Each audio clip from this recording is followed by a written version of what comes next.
ಒಬ್ಬ ಪಂಜಾಬ್ನ ವ್ಯಕ್ತಿ ನನ್ನ ಸಿನಿಮಾ ಬಂದು ಯಾಕೆ ನೋಡ್ತಾನೆ, ಕನ್ನಡದ ಸಿನಿಮಾ ಅಂತ ನೋಡ್ತಾನೆ ಅವನು. ನಾನು ಕನ್ನಡಿಗನಾಗಿ ನಾನು ಇದನ್ನು ಬಿಟ್ಟುಬಿಟ್ಟು ಯಾವುದೋ ಇನ್ಸ್ಪಿರೇಷನಲ್ ಸಿನಿಮಾ ಮಾಡಿದ್ರೆ ಅವನಿಗೆಲ್ಲಿ ಕನೆಕ್ಟ್ ಆಗುತ್ತೆ.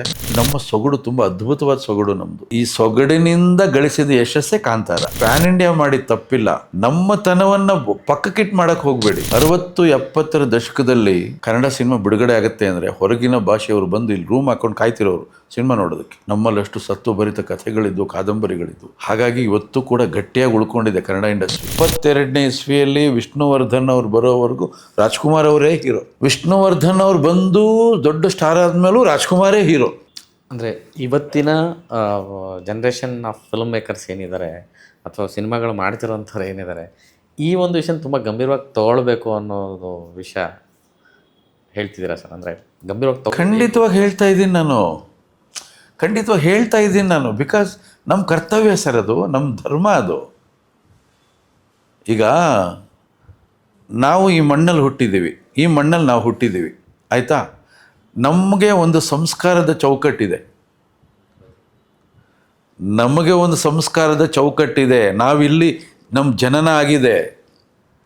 ಈ ಏನದು ಸಂಸ್ಕಾರದ ಚೌಕಟ್ಟು? ಏನದು ಚೌಕಟ್ಟು? ಒಳಗಿರಬೇಕಾ? ನೀನು ಚೌಕಟ್ಟಿಂದ ಈಚೆ ಬರಬೇಕಾ? ನೀನು ಚೌಕಟ್ಟು ಒಳಗಡೆ ಇದ್ದರೆ ನಿನ್ನ ಕೃತಿ, ನಿನ್ನ ಚಿಂತನೆ ಎಲ್ಲವೂ ಚೌಕಟ್ಟು ಒಳಗೆ ಇರುತ್ತೆ. ನೀನು ಹೊರಗಡೆ ಬಂದಾಗ ನೀನು ಡೈಲ್ಯೂಟ್ ಆಗಿದೆಯಾ ಅಂತ ಅರ್ಥ. ಅಂದರೆ ಎಲ್ಲವನ್ನು ಬಿಟ್ಟು ಹೊರಗಡೆ ಬಂದೆ, ಅಲ್ಲಿಂದ ಪ್ರೇರಿತನಾಗಿದ್ದೀನಿ ನಾನು, ಅದನ್ನು ಇನ್ಸ್ಪಿರೇಷನ್ ತೊಗೊಂಡಿದ್ದೀನಿ, ಇದನ್ನು ಇನ್ಸ್ಪಿರೇಷನ್ ತೊಗೊಂಡು ನಾನೇನೋ ಮಾಡ್ತೀನಿ. ಓಕೆ, ನೀನು ಏನೋ ಮಾಡ್ತೀನಿ, ಓಕೆ ಫೈನ್. ನಿನ್ನ ಮಣ್ಣಿಗೆ, ನಿನ್ನ ಭಾಷೆಗೆ, ನಿನ್ನ ಸಂಸ್ಕೃತಿಗೆ ನೀನೇನು ಮಾಡಿದ್ಯಾ? ಆಮೇಲೆ ಈ ಒಂದು ವಿಷಯಕ್ಕೆ ನಮ್ಮ ಚೌಕಟ್ಟು ತುಂಬ ಒಳ್ಳೆ ಮಾತಾಡಿದ್ರಿ ಸರ್. ಅಂದರೆ ನಾನು ಅದಕ್ಕೆ ಮತ್ತು ಇತಿಹಾಸ ಅಂತ ಮಾತಾಡಿದಾಗಲೂ ಕೂಡ ಪ್ರತಿಯೊಬ್ಬರು ಅವರ ಊರಿನ ಕಥೆಗಳನ್ನು, ಅವರ ಮಣ್ಣಿನ ಕಥೆಗಳನ್ನು, ಅವರು ಅನುಭವಿಸಿದಂಥ ಬದುಕನ್ನು, ಅವರ ಭಾಷೆಯಲ್ಲಿ ಕೃತಿಯನ್ನು ಹೇಳಿದಾಗ ತುಂಬ ದೊಡ್ಡ ಯಶಸ್ಸುಗಳು ಕಂಡಿರೋದು ಅದು, ಮತ್ತು ನೆನಪಲ್ಲಿ ಉಳಿದಿರೋದು, ಅಟ್ರ್ಯಾಕ್ಟ್ ಮಾಡಿರೋದು ಕೂಡ ಅದೇನಂತ ಅನಿಸುತ್ತೆ. ನೀವು ತುಂಬ ಒಳ್ಳೆ ಮಾತಾಡಿದ್ರಿ ಸರ್. ನಿಜವಾಗ್ಲೂ ಚೌಕಟ್ಟು ಒಳಗಡೆ ಇದಿಷ್ಟು ಕೆಲಸ ಆದಾಗ ಮಾತ್ರ ಆ ಶಕ್ತಿ ಬರೋದು ಆವಾಗಲೇ ಅನಿಸುತ್ತೆ. ನನಗೆ ಗೊತ್ತಿರೋ ವಿಷಯ ಇದು, ಅದನ್ನು ತುಂಬ ಚೆನ್ನಾಗಿ ನಾನು ಪ್ರೆಸೆಂಟ್ ಮಾಡ್ಬೋದು ಅನ್ನೋದಕ್ಕೆ. ಹೌದು ಸರ್. ಇವಾಗ ಒಬ್ಬ ಪಂಜಾಬ್ನ ವ್ಯಕ್ತಿ ನನ್ನ ಸಿನಿಮಾ ಬಂದು ಯಾಕೆ ನೋಡ್ತಾನೆ, ಕನ್ನಡದ ಸಿನಿಮಾ ಏನಂತ ನೋಡ್ತಾನೆ ಅವನು? ಕನ್ನಡದ ಸಂಸ್ಕೃತಿ, ಕನ್ನಡದ ಸಿನಿಮಾ ಅಂತ ನೋಡ್ತಾನೆ ಅವನು. ನಾನು ಕನ್ನಡಿಗನಾಗಿ ನಾನು ಇದನ್ನು ಬಿಟ್ಟುಬಿಟ್ಟು ಯಾವುದೋ ಇನ್ಸ್ಪಿರೇಷನಲ್ ಸಿನಿಮಾ ಮಾಡಿದ್ರೆ ಅವನಿಗೆಲ್ಲಿ ಕನೆಕ್ಟ್ ಆಗುತ್ತೆ. ಅವನು ಯಾಕೆ ಕನ್ನಡ ಸಿನಿಮಾ ನೋಡಬೇಕು? ಹತ್ತಕ್ಕೆ ನೋಡಬೇಕು ಅವನು, ಅಲ್ವೇ? ನಮ್ಮ ದೇಶದಲ್ಲಿ ಭಾಷಾವಾರು ಸಂಸ್ಕಾರಗಳಿದೆ. ಭಾಷಾವಾರು ನಾವೊಂದು ತಮಿಳ್ ಸಿನಿಮಾ ನೋಡ್ತೀವಿ, ಅವರು ಅಲ್ಲಿ ನೇಟಿವಿಟೀಸು ತೆಗಿತಾರೆ. ನಮ್ಮ ಸೊಗಡು ತುಂಬ ಅದ್ಭುತವಾದ ಸೊಗಡು ನಮ್ಮದು. ಈ ಸೊಗಡಿನಿಂದ ಗಳಿಸಿದ ಯಶಸ್ಸೇ ಕಾಂತಾರ. ಹೌದು, ನಿಜ. ಅವನ ಸೊಗಡನ್ನು ಎಲ್ಲೂ ಬಿಟ್ಕೊಟ್ಟಿಲ್ಲ. ನಾನು ಯಾವಾಗಲೂ ಅದನ್ನೇ ಹೇಳಿದ್ವಿ, ಪ್ಯಾನ್ ಇಂಡಿಯಾ ಮಾಡಿ ತಪ್ಪಿಲ್ಲ, ನಮ್ಮ ತನವನ್ನು ಪಕ್ಕಕ್ಕಿಟ್ ಮಾಡಕ್ಕೆ ಹೋಗಬೇಡಿ. ಅವನು ಕನ್ನಡ ಸಿನಿಮಾ ಅಂತಲೇ ನೋಡ್ತಾನೆ. ಅವನ ಸಿನಿಮಾ ನಾನು ಯಾಕೆ ಮಾಡಿಕೊಡ್ಲಿ? ನೀವು ಯಾಕೆ ಮಾಡ್ತೀರ ಅವನ ಸಿನಿಮಾನ? ಅವನು ಹೇಳ್ದೆ ನನ್ನ ಸಿನಿಮಾ ನೀನು ಯಾವನ ಮಾಡೋಕ್ಕೆ, ನಿನ್ನ ಸಿನಿಮಾ ಏನು ಅಂತ ಕೇಳ್ತಾರೆ ಅವರು. ಕನ್ನಡ ಸಿನಿಮಾ ಮಾಡಿ. ನಮ್ಮ ಸೊಗಡು, ನಮ್ಮ ಮೌಲ್ಯ, ನಮ್ಮಲ್ಲಿರ್ತಕ್ಕಂಥ ವ್ಯಾಲ್ಯೂಸ್ ಏನಿದೆ ಅದ್ಭುತವಾಗಿದೆ. 60-70 ದಶಕದಲ್ಲಿ ನಮ್ಮ ಕನ್ನಡ ಚಿತ್ರರಂಗ, ಕನ್ನಡ ಸಿನಿಮಾ ಬಿಡುಗಡೆ ಆಗುತ್ತೆ ಅಂದರೆ ಹೊರಗಿನ ಭಾಷೆಯವರು ಬಂದು ಇಲ್ಲಿ ರೂಮ್ ಹಾಕೊಂಡು ಕಾಯ್ತಿರೋರು ಸಿನಿಮಾ ನೋಡೋದಕ್ಕೆ. ನಾವು ಆ ಥರ ಇತ್ತು. ಬಿಕಾಸ್ ನಮ್ಮಲ್ಲಷ್ಟು ಸತ್ತು ಭರಿತ ಕಥೆಗಳಿದ್ದು, ಕಾದಂಬರಿಗಳಿದ್ದು. ಹಾಗಾಗಿ ಇವತ್ತು ಕೂಡ ಗಟ್ಟಿಯಾಗಿ ಉಳ್ಕೊಂಡಿದೆ ಕನ್ನಡ ಇಂಡಸ್ಟ್ರಿ. ನಮ್ಮದು ಬುನಾದಿ ಗಟ್ಟಿ ಇದೆ, ಹಾಗಾಗಿ ಉಳ್ಕೊಂಡಿದೆ. ಯಾವತ್ತೂ ಕೂಡ ಅಷ್ಟೆ. ನಾವು ಏನೇ ಮಾಡಲಿ, ಸಿನಿಮಾ ಮಾಡ್ತೀವಿ, ಎಲ್ಲ ಮಾಡ್ತೀವಿ, ಒಂದು ಹಾಡು ಮಾಡ್ತೀವಿ, ಸಾಹಿತ್ಯ ಬರಿತೀವಿ, ಎಲ್ಲ ಬರಿತೀವಿ. ಸೊಗಡನ್ನು ಬಿಟ್ಟು ಹೋಗಬಾರ್ದು, ನಮ್ಮ ತನನ ಬಿಟ್ಟು ಹೋಗಬಾರ್ದು. ನಮ್ಮ ಮುದ್ರೆ ಇರಬೇಕಲ್ಲಿ, ಅದನ್ನು ಮಾಡಲೇಬೇಕು ಅಷ್ಟೇ. ಅದೇ ಮಾರುತ ಯೂನಿವರ್ಸಲ್ ಕಥೆ ಅದು. ಯಾವ್ಯಾವ ಮನೇಲಿ ಹೆಣ್ಮಕ್ಳು ಇರ್ತಾರೋ ಎಲ್ಲ ಮನೆಗೂ ಅನ್ವಯಿಸತ್ತೆ ಅದು. ಭಾಷೆ, ಧರ್ಮ ಎಲ್ಲ ಮೀರಿ ಎಲ್ಲದು ಸೇರ್ಕೊಂಡ್ಬಿಡುತ್ತದೆ ಒಳಗಡೆ. ಆದರೆ ಕನೆಕ್ಟ್ ಆಗೋಂಥದ್ದು ವ್ಯಾಲ್ಯೂಸ್ ಏನಿದೆ ನಿಮ್ಗೆ ಕನೆಕ್ಟ್ ಆಗುತ್ತದೆ. ಒಬ್ಬ ತಂಗಿ ಇರ್ತಕ್ಕಂಥ ಅಣ್ಣನ ಕನೆಕ್ಟ್ ಆಗುತ್ತೆ, ತಂದೆ ತಾಯಿ ಮಕ್ಕಳು ಹೆಣ್ಮಕ್ಳಿರೋ ತಂದೆ ತಾಯಿ ಕನೆಕ್ಟ್ ಆಗುತ್ತೆ, ಪ್ರತಿಯೊಬ್ಬರಿಗೂ ಕನೆಕ್ಟ್ ಆಗುತ್ತೆ. ಹಾಗಾಗಿ ಈ ಸಿನಿಮಾ ಪ್ರತಿಯೊಬ್ಬರೂ ನೋಡಬೇಕು, ನೋಡಲೇಬೇಕು. ಸರ್, ಇಷ್ಟು ವರ್ಷಗಳ ಪಯಣದಲ್ಲಿ ನಾನು ನಿಮ್ಮದು ತುಂಬ ಹಳೆಯ ಇಂಟರ್ವ್ಯೂ ನೋಡಿದೆ ಸರ್. ಅಂದರೆ ನೀವು ಒಂದು ಕಡೆ ಹೇಳ್ತಾರೆ ಬೆಳಗ್ಗೆ 4:15 ಎದ್ದು ನಿಮ್ಮದು ಕೆಲಸ ಶುರುವಾಗೋದು, ಈ ವಿಚಾರಗಳನ್ನೆಲ್ಲ ನಾನು ಅಂದರೆ ನಿಮ್ಮ ಒಂದು ಶಿಸ್ತಿನ ಬಗ್ಗೆ ಅಥವಾ ಈ ಒಂದು ವಿಷಯಕ್ಕೆ ಬಂದರೆ, ಸಿನಿಮಾ ಇಷ್ಟು ವರ್ಷದಿಂದ ಸುಮಾರು ಜನ ಬಂದರು ಹೋದರು ಸರ್. ಅಂದರೆ ನೀವು ನಿರ್ದೇಶಕರಾದ ಮೇಲೆ ಇಷ್ಟು ವರ್ಷಗಳಲ್ಲಿ ಸಾಕಷ್ಟು ಜನ ಬಂದರು ಹೋದರು ಎಲ್ಲ ಆಯಿತು. ಬಟ್ ನಿರಂತರವಾಗಿ ಈ ಒಂದು ಉದ್ಯಮದಲ್ಲಿ, ಈ ಒಂದು ವೃತ್ತಿ ಪರತೆಯಲ್ಲಿ ಇಷ್ಟೂ ದಿನ ನಡ್ಕೊಂಡು ಬರೋವಂಥ ಇದಕ್ಕೆ ನಿಮ್ಮ ಒಳಗಿರುವಂಥ ಒಂದು ಸ್ಫೂರ್ತಿಯ ಆ ಒಂದು ಎನರ್ಜಿ ಏನು ಅನ್ನೋದು ಸರ್? ಏನಿಲ್ಲ, ನಾವು ಸದಾ ನಮ್ಮ ಚಿಂತನೆಯನ್ನು ಅದು ತುಂಬ ಯೂತ್ಫುಲ್ಲಾಗಿರಬೇಕು. ನಮ್ಮ ಚಿಂತನೆಗಳು ಆ ಚಿಂತನೆಗಳು ಯೂತ್ಫುಲ್ಲಾಗಿದ್ದಾಗ ನಿಮ್ಮ ಜರ್ನಿ ತುಂಬ ಸುಗಮವಾಗಿರುತ್ತೆ. ಅದು ಬಹಳ ಸುಲಭ, ಅದು ಈಸಿ, ಕಷ್ಟಪಡೋಕ್ಕೆ ಹೋಗಬಾರ್ದು. ಯಾವ ಜನ್ರೇಷನ್, ನಾನು ಇನ್ನೊಂದು ಜನ್ರೇಷನ್ ಸಿನಿಮಾ ಮಾಡ್ತೀನಿ, ನನ್ನ ಮೈಂಡ್ಸೆಟ್ ಆ ಥರ ಇದೆ.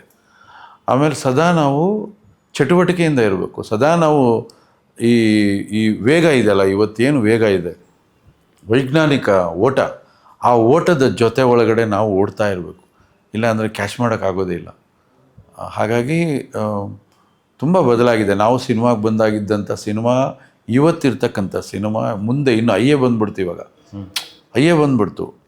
ನೆಕ್ಸ್ಟ್ ಇನ್ನೊಂದು ವರ್ಷ ಶುರುವಾಗೋಯ್ತು. ಈಗ ಎಲ್ಲ ಓಟದಲ್ಲೂ ನಾವು ಇರಬೇಕು, ನಾವು ಓಡ್ತಾ ಇರಬೇಕು. ನಾವು ಒಂದು ಸಲ ನಿಲ್ತು ಗಾಡಿ ಅಂದರೆ ಪಕ್ಕದಲ್ಲಿ ಇನ್ನೊಂದು ಗಾಡಿ ನಮ್ಮನ್ನು ಬಿಟ್ಟು ಹೋಗ್ತಾ ಇರ್ತದೆ. ಅಷ್ಟೇ ನಾವು ಸದಾ, ನಾನು ಯಾವಾಗಲೂ ಹೇಳ್ತಾ ಇದ್ದೀನಿ, ವಯಸ್ಸು ದೇಹಕ್ಕೆ ಇಟ್ಕೋಬೇಕು, ಮನಸ್ಸಿಗಲ್ಲ. ಜೊತೆಯಲ್ಲಿ ಬೇರೆಯವ್ರಿಗೂ ನಮಗೂ ವ್ಯತ್ಯಾಸ ಏನಿರುತ್ತೆ ಅಂದರೆ, ನಮಗೆ ಇರ್ತಕ್ಕಂಥ ಅನುಭವ ಅವ್ರಿಗಿರೋದಿಲ್ಲ. ಅನುಭವದ ಭಂಡಾರ ಜೊತೇಲಿ ಇಟ್ಕೊಂಡು ಇವ್ರುಗಳ ಜೊತೇಲಿ ಹೋಗ್ತಿದ್ದಾಗ ಹೆಚ್ಚಿಗೆ ನಾವು ಕೊಡುಗೆ ಕೊಡೋದಕ್ಕೆ ಸಾಧ್ಯ. ಒಳ್ಳೊಳ್ಳೆ ವಿಚಾರಗಳನ್ನು ತುಂಬ ಸುಲಭವಾಗಿ ಹೇಳೋದಕ್ಕೆ ಸಾಧ್ಯ. ಅಷ್ಟೇ. ಶ್ರೇಯಸ್ ಅವರು ಅಂದರೆ ಈ ಥರ ನಿಮ್ಮಂತಹ ನಿರ್ದೇಶಕರೊಟ್ಟಿಗೆ ಕೆಲಸ ಮಾಡೋಂಥ ಅಂದರೆ ಇವತ್ತಿನ ನಟ, ಸೊ ಆ ಹುಡುಗ ಈ ಸಿನಿಮಾದೊಳಗಡೆ ನೀವು ಕಂಡಂತೆ ಹೇಗೆ? ಒಳ್ಳೆ ಹುಡುಗ, ತುಂಬ ಉತ್ಸಾಹ ಇದೆ. ಸಾಕಷ್ಟು ಇನ್ಸ್ಟಿಟ್ಯೂಟ್ಗಳಲ್ಲೆಲ್ಲ ಚೆನ್ನಾಗಿ ಕಲ್ತ್ಬಿಟ್ಟು ಬಂದಿದ್ದಾರೆ. ಇನ್ಸ್ಟಿಟ್ಯೂಟ್ನಲ್ಲಿ ಹೇಳ್ಕೊಡೋವಂಥ ರೀತಿಗಳು ಬೇರೆ, ಇನ್ಸ್ಟಿಟ್ಯೂಟಲ್ಲಿ ನಾವು ಕಲಿಯೋದು. ಇವತ್ತಿನ ಇನ್ಸ್ಟಿಟ್ಯೂಟ್ಗಳು ಹೇಳ್ತಿರೋದು ನಾನು. ಆದರೆ ಸಿನಿಮಾ ಬೇರೆ. ಇಲ್ಲಿ ಆತ ತುಂಬ ಕಲ್ತಿದ್ದಾನೆ, ತುಂಬ ಉತ್ಸಾಹ ಇದೆ, ಏನೋ ಮಾಡಬೇಕು ಅನ್ನೋ ಆಸೆ ಇದೆ. ತುಂಬ ಗಮನ ಕೊಡಬೇಕು. ಯಾಕೆಂದರೆ ಇವತ್ತು ತುಂಬ ಹೀರೋಗಳು ಬರ್ತಾಯಿದ್ದಾರೆ, ಸಿಕ್ಕಾಪಟ್ಟೆ ಹೀರೋಗಳು, ಕಾಂಪಿಟೇಟ್ರು ಅಕ್ಕಪಕ್ಕ ಸಿಕ್ಕಾಪಟ್ಟೆ ಇದ್ದಾರೆ. ಸ್ಪೆಷಲ್ಲಾಗಿ ನಾನೇನಾದ್ರು ಮಾಡಬೇಕು ಅನ್ನೋದು ಪ್ರತಿಯೊಬ್ಬನಿಗೂ ಇರಬೇಕು. ಅವ್ನು ಕಾಣಿಸ್ಕೋತಾನೆ ಅಷ್ಟೇ. ಮೊದಲು ಹಾಗೆ ಇರಲಿಲ್ಲ. ರಾಜ್ಕುಮಾರೇ ಹೀರೋ. 72ನೇ ಇಸ್ವಿಯಲ್ಲಿ ವಿಷ್ಣುವರ್ಧನ್ ಅವ್ರು ಬರೋವರೆಗೂ ರಾಜ್ಕುಮಾರ್ ಅವರೇ ಹೀರೋ. ವಿಷ್ಣುವರ್ಧನ್ ಅವ್ರು ಬಂದು ದೊಡ್ಡ ಸ್ಟಾರ್ ಆದಮೇಲೂ ರಾಜ್ಕುಮಾರೇ ಹೀರೋ. ಅಂದರೆ ನಮ್ಗೆ ಹಾಗಿತ್ತು. ಅಂದರೆ ಆ ರೀತಿ ಅವರು ಎಲ್ಲರೂ ಮನೆಯಲ್ಲಿ ಸೇರ್ಕೊಂಡ್ಬಿಟ್ಟಿದ್ರು. ನಂತರ ವಿಷ್ಣುವರ್ಧನ್ ಅವರು ತುಂಬ ಕಷ್ಟಪಟ್ಟರು, ಅವರು ಹೀರೋ ಆದರು. ಅದ್ರ ಜೊತೆಲಿ ಅಂಬರೀಷ್ ಅವ್ರು ಬಂದರು. 3 ಜನ ಇದ್ದರು ಅವಾಗ.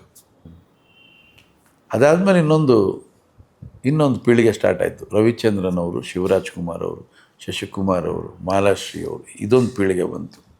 ಇವಾಗ ಆ ಥರ ಅಲ್ಲ. ಪ್ರತಿ ಶುಕ್ರವಾರ ಒಬ್ಬೊಬ್ಬರು ಬರ್ತಾನೆ ಇದ್ದಾರೆ.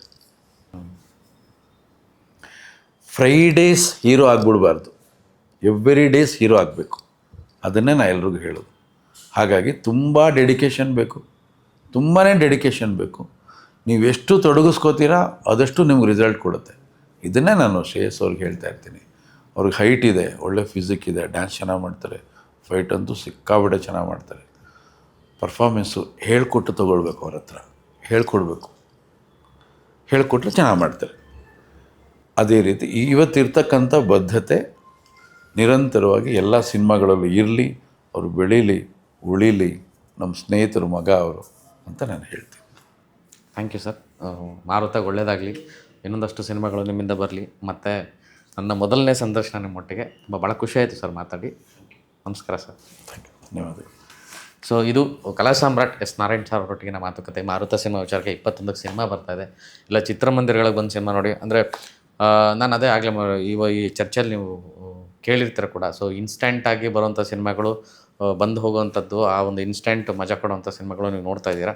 ಅದರ ಮಧ್ಯೆ ಈ ಥರದ್ದು ದಿಗ್ಗಜರು ಸೇರ್ಕೊಂಡು ಮಾಡಿರುವಂಥ ಒಂದು ಮನ ಮುಟ್ಟುವಂತಹ ಮತ್ತೆ ಅದು ನೆನಪಲ್ಲಿ ಉಳಿಯುವಂತಹ ಸಿನಿಮಾ, ಮತ್ತು ಇವತ್ತಿನ ಕಾಲಕ್ಕೆ ಬೇಕಾಗಿರುವಂಥ ವಿಷಯವನ್ನು ತೊಗೊಂಡು ಬಂದಿದ್ದಾರೆ. ತುಂಬ ದೊಡ್ಡ ಕಲಾವಿದರ ದಂಡಿದೆ, ದೊಡ್ಡ ಪ್ರೊಡಕ್ಷನ್ನು, ದೊಡ್ಡ ಡೈರೆಕ್ಟ್ರು, ದೊಡ್ಡ ಸಿನಿಮಾ 21ಕ್ಕೆ ಬರ್ತಾಯಿದೆ. ಎಲ್ಲರೂ ಚಿತ್ರಮಂದಿರಕ್ಕೆ ಬಂದು ಸಿನಿಮಾ ನೋಡಿ. ನಮಸ್ಕಾರ.